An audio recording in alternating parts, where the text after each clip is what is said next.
Bollocks. What a funny word. Ew, no.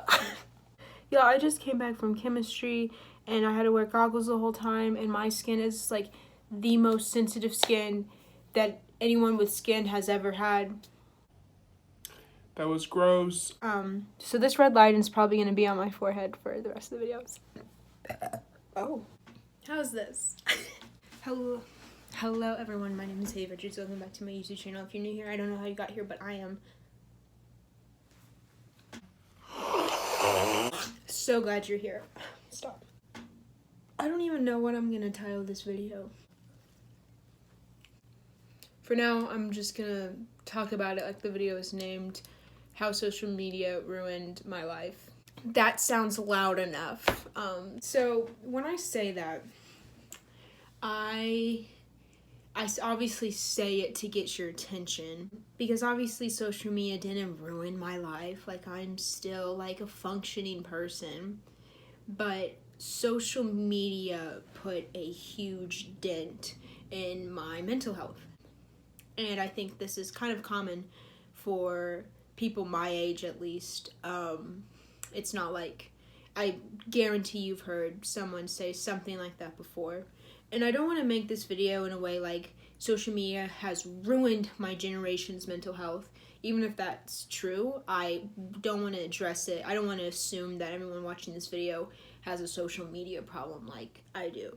I shouldn't say problem, but hopefully you know what I mean. So I got social media, I got my first smartphone in the 7th grade. It was an Android. It was like the first ever Google phone. I thought it was so cool. My parents had a lot of trust in me.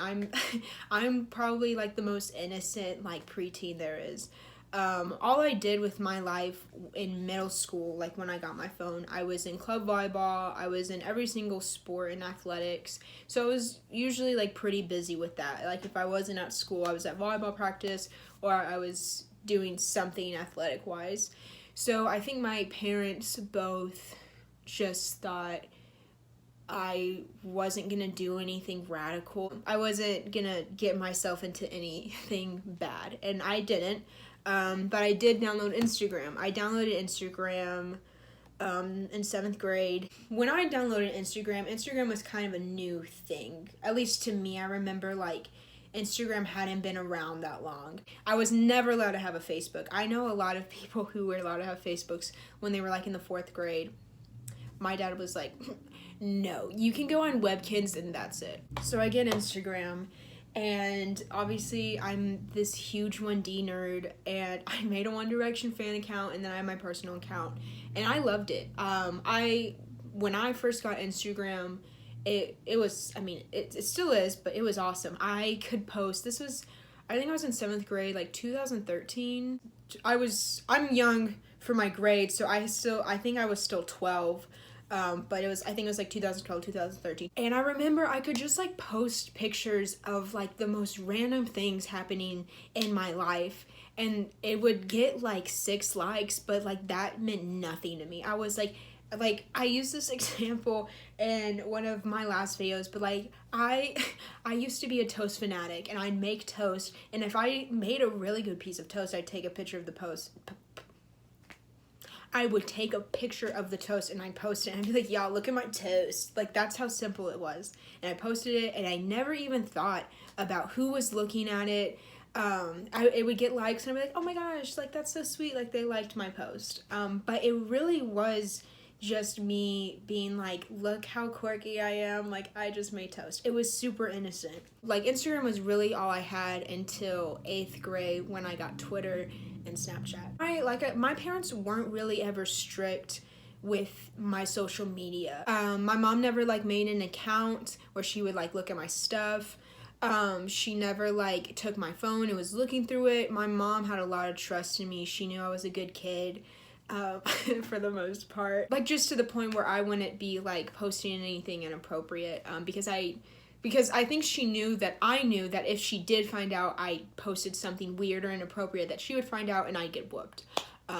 So I think we both had that common knowledge. So yes, 8th grade, I get Twitter and Snapchat. I just downloaded it. I didn't need permission or anything. And I promise I'm not saying that like as a flex. I'm just saying like, just giving you some extra details. So I get Twitter and I don't know how to use it first off. Twitter, if you downloaded Twitter in middle school, I feel like we all had the same experience where we did not know how to work it. We like just left it alone for a couple months and then we were like, oh yeah, I have this app, and then figured it out, and then it was like the best thing that ever happened. And then I got Snapchat and added my friends. Like it was it was just me sending really ugly pictures of myself and thought nothing of it. And Twitter, I mean, I really wasn't even on Twitter in 8th grade, but I remember being on Snapchat in 8th grade. And I remember that there came a point where I realized that all of my other like girlfriends were like getting Snapchatted, or however you say it, I don't know, were getting Snapchats from like guys, and no guys had really ever asked for my Snapchat. And I didn't think about it in the way like, oh my gosh, like, I don't want boy Snapchats because they're just gonna ask me for pictures.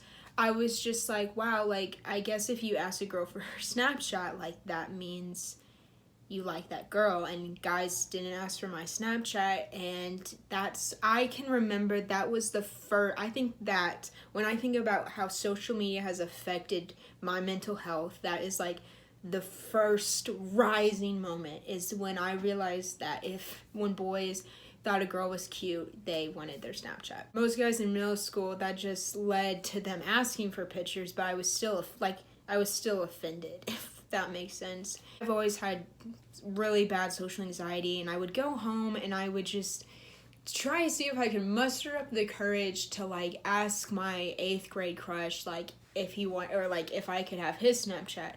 And obviously I was never gonna do it because I could never. But then one of my like girlfriends was like, oh my gosh, just like add his username off my phone. So I added a couple guys on Snapchat, and that I can remember that's when I felt validated. I just remember feeling like good about myself because I had guys on my Snapchat. And this sounds so middle school. I know it sounds like funny, but like at the time, like it was everything to have guys see your Snapchat stories. You know, you upload a selfie and then you look who views it, and if you know who views it, you're like, like they obviously think I'm so pretty, like, In 9th grade, I started using Twitter more, and obviously it was like, oh, my tweets are so cringy. I still was in that mindset that if a boy follows me on Twitter, then he must think I'm cute, and that's great. Like, that's the validation and attention that I need. And it was the same way with Instagram. Instagram quickly, by the time high school comes around, Instagram, I deleted all those weird pictures of toes, and I was like, what a nerd. I deleted my One Direction fan account, which... that's reasonable. But I was like, no, I have to have this good I have to look good.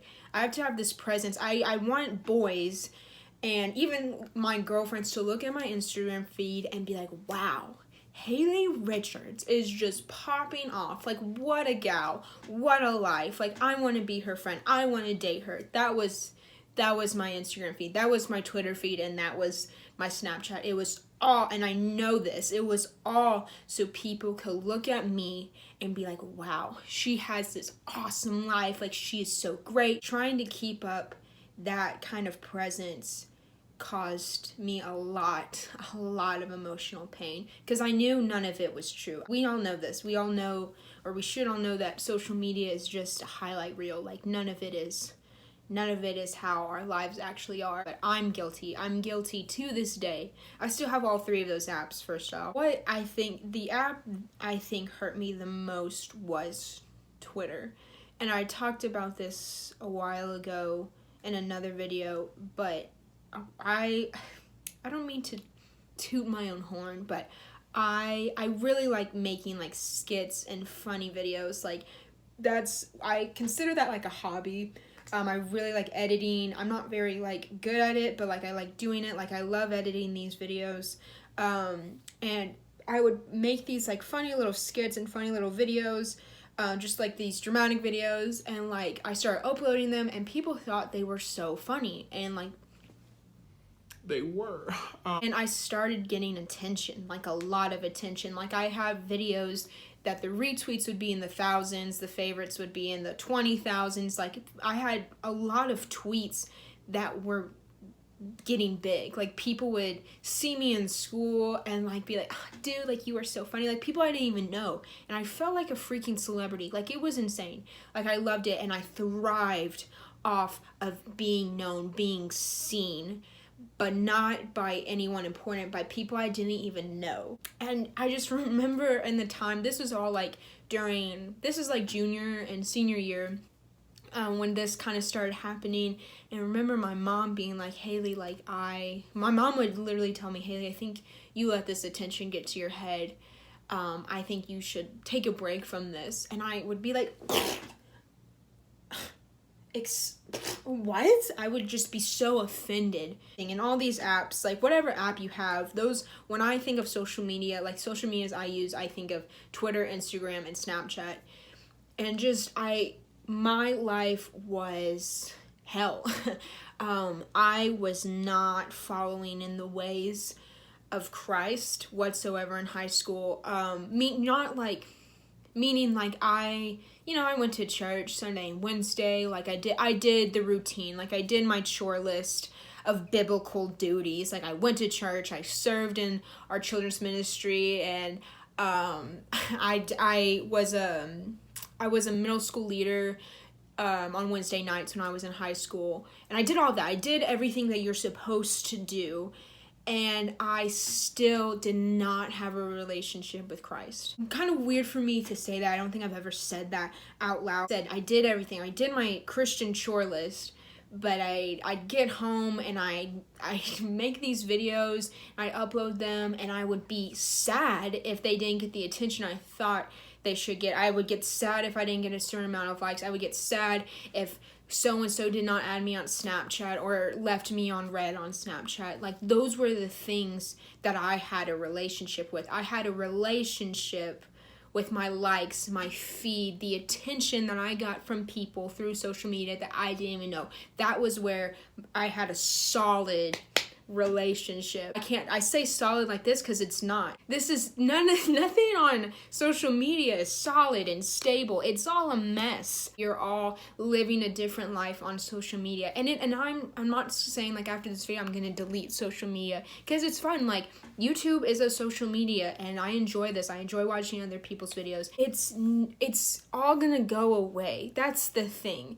I had a relationship with something that was promised to go away one day. Like, obviously, the only thing that you can have the most solid relationship with is Jesus, and I didn't. So obviously, everything around me is falling apart. I was being a really bad friend. I was like, I don't need like these fools. Like I was, you know what I'm gonna say? I was low key famous. I was hometown famous. We'll say that. Like people knew who I was because of my Twitter videos, and that's what I wanted. That's what I wanted my life to be, was to be known and in a way that was not biblical. This last summer, so like that was my high school, and 2018 again was just the worst year of my life. It was super hard. I dealt with a lot of pain, a lot of hurt, a lot of suffering, and that was the year that I just remember, like coming out of 2018, entering 2019, that's when I remember like rebuilding my relationship with Christ, and it's obviously the best thing I could have ever done. So the year 2019 started off with me getting a job to work for Student Life Camp, which was the biggest blessing. It was just crazy because about around the time that happened earlier this year, 2018, the same time, my mental health was going down the garbage disposal. It was absolutely horrible, and I did not cope with it the way that I should have. 2019, I remember just realizing a lot of this stuff. It was when I say rebuilding my relationship with Christ, I want you to imagine that at one point in my life, I had this pretty firm foundation. And I think, and honestly, this sounds really bad, but it doesn't sound bad to Jesus. But the last time I can truly remember having this stable foundation in Christ was when I was 8 years old and was saved. And I know a lot of people are like, you can't really be saved when you're a kid, you don't really understand. But no, like, I disagree with that. I remember my heart being on fire for Jesus, and I had this firm foundation knowing that he was my Lord. Like, he'll get me through whatever happens. And, you know, years come and my parents get divorced and all the social media stuff happens, and it's just, it has crumbled down. It is in pieces. So when I say rebuilding, it's taking these pieces, this broken foundation, this broken person, and rebuilding it. So it's not easy. Like, it's, you know, it's a lot of work. There's sweat and blood and tears into rebuilding this foundation. But the difference was that I had someone to rebuild that foundation with, which was obviously Jesus. So 2019, I just felt like I was digging through this rubble that I had just for years and years been beating down, and just discovering things that I did, and like, instead of me being like, oh, man, like, I don't, forget it, like, I don't even want to deal with it, God walks over and it's like, no, like, let's talk, like, let's go through this and let's see how we're gonna avoid it this time around. That's just kind of the mental picture in my head. I don't know if that makes sense, but, and to this day, like, I feel like for the rest of my life, it's going to be rebuilding or just and building this foundation with Christ. And obviously, like, stones are gonna fall and like break, and like, we'll have to fix it together, and it's a lot of work. Christianity isn't easy. Christianity isn't comfortable, and that's that. I just feel like that's the perfect picture. It's like building a strong, sturdy tower until I get to heaven, like the tower that leads me to heaven, basically. And it's not always going to be easy. Like I said, I'm still rebuilding this tower, and there's still things that are coming up. And like I said this before, but like, literally like a week before I left for Nashville to start student life, my Twitter gets suspended. I used a song in a video I made, and it got copyrighted, and they took away my account. And I cried. I literally cried. I wept. I'm texting now, and I was like, Mom, this is the worst thing that could ever happen to me. And so I'm doing all of this extra work to try to fix it. I'm like, I'm emailing Twitter. I'm emailing the people that took away my account. I'm doing all this stuff. All the work I put into trying to get my account back. Like, if I even put half of that work, like if Jesus was my Twitter, like how much better would my life be if that thing that I had that I've built my foundation on, which is Twitter, which obviously came crumbling down, and I'm over here like trying to fix it. Like, what if I was over here building my tower with Jesus, trying to fix it, like, just as much as I was trying to fix it with the social media app? Does that make sense? Like, what if I put in as much work as I did trying to fix this false prophet in my life, rather than building my tower with Jesus, who has promised me and has shown me time after time that he is there and he is going to work on this with me. If that makes any sense. I know my words just all jumbled up. So the first couple days at camp, I decided to re-download Twitter, and I remember getting on it, and I was like, nope, this isn't right. Like, it was, I didn't feel convicted or anything, but it wasn't the same, because for so long this app had affected my life positively and negatively, and it ruined me, essentially, and I watched it fall down to pieces. And as I try to rebuild it, Jesus comes along saying, hey, like, I don't want that for you anymore. That's not what I have for you. Jesus is really cool. What I hope you get out of this video is, because I wish I had a video like this to watch when I was younger. Maybe I probably wouldn't have listened because I was so wrapped up in myself, but if social media is something that you have recognized as an idol, and like is a sin. Like social media became a sin for me. I don't think having social media is a sin, but once it becomes an idol in your life, once you choose it over Jesus, it is a sin. If you have recognized that social media is a sin in your life, first off, I would tell you to pray. How is this taking a toll on your relationship with Christ? How is this taking a toll with the people that care about you and the people you care about? Ask God to free you from that temptation, and it's hard. And I'm not going to say that Jesus is just going to be like, and you're just going to be like, ew, I don't even want my phone anymore. It's really not easy because it's become an idol in your life, and it's really hard just to get rid of an idol. I'm going to tell you that unless you have asked Jesus to help you to break you of that sin, there's no way you're going to break that sin. You cannot do it on your own. And I mean, that applies to any dark sin you're in. You can't do it on your own. You can't fix it. Even if you delete your social media apps, it's not going to fix what's been broken. And that all goes back to relying on Jesus and fixing your relationship with him. That's all I have to say. This is like a weird video to make because I'm posting it on social media, but like I said, I shouldn't have taken a bite. Whatever you do, whatever your idol is, Jesus comes first.